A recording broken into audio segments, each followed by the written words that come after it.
मस्त अशी पावसाळी रानभाजीची रेसिपी आज शेअर करते। आज बनवते कुरडूची भाजी। ही फक्त पावसाळ्यात येते, त्यामुळे एकदा तरी नक्की करून बघा।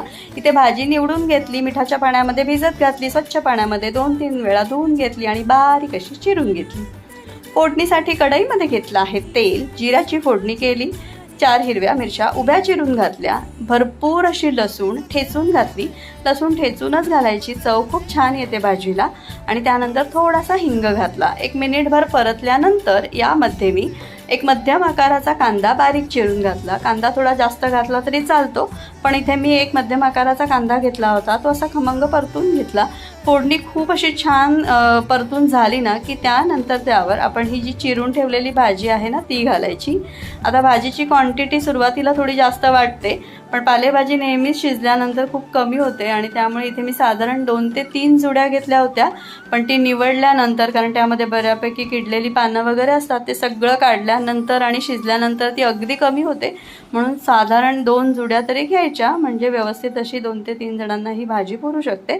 इथे बघू शकता मस्त अशी वाफ काढल्यानंतर भाजी बऱ्यापैकी आळली आहे। आणि आता यामध्ये मी चवीपुरतं मीठ घालणार आहे। मीठ नेहमी थोडीशी भाजी शिजल्यावरच घालायचं, म्हणजे आपल्याला क्वांटिटीचा परफेक्ट अंदाज येतो। मीठ घातल्यानंतर मी पुन्हा एकदा एकजीव करून घेतलं। खूप जास्त झाकण ठेवून सुद्धा ही शिजवायची नाही पालेभाजी, शक्यतो अशी म्हणजे झाकण न ठेवता शिजवायची। आता इथे भरपूर असं मी ओलं खोबरं घालणार आहे। ओलं खोबरं घातल्यामुळे त्याला खूप छान अशी चव येते। आणि पालेभाजीची सगळ्यात मोठी गोष्ट म्हणजे यामध्ये खूप जास्त मसाले किंवा काही घालायचं नाही, शक्यतो ती साधी सोपीच करायची, म्हणजे तिची जी चव असते ती खूप छान लागते। आणि ही रानभाजी असल्यामुळे तिची एक वेगळीच चव असते। आणि यासाठी यामध्ये जास्त मसाले किंवा इतर कुठलेही इन्ग्रेडियंट्स ॲड करायचे नाहीत, मस्त अशी साधी सोपी बनवायची। आता ही भाजी इथे माझी ऑलमोस्ट तयार झाली आहे। फक्त एक झाकण ठेवून मिनिटभर वाफ काढली। इथे मी शिजवून चेक केलं शिजली आहे की नाही, तर ही बऱ्यापैकी शिजली होती, फक्त मला मीठ थोडंसं कमी वाटलं, म्हणून वरून थोडंसं मीठ घातलं आणि एक वाफ काढल्यावर ही भाजी तयार आहे।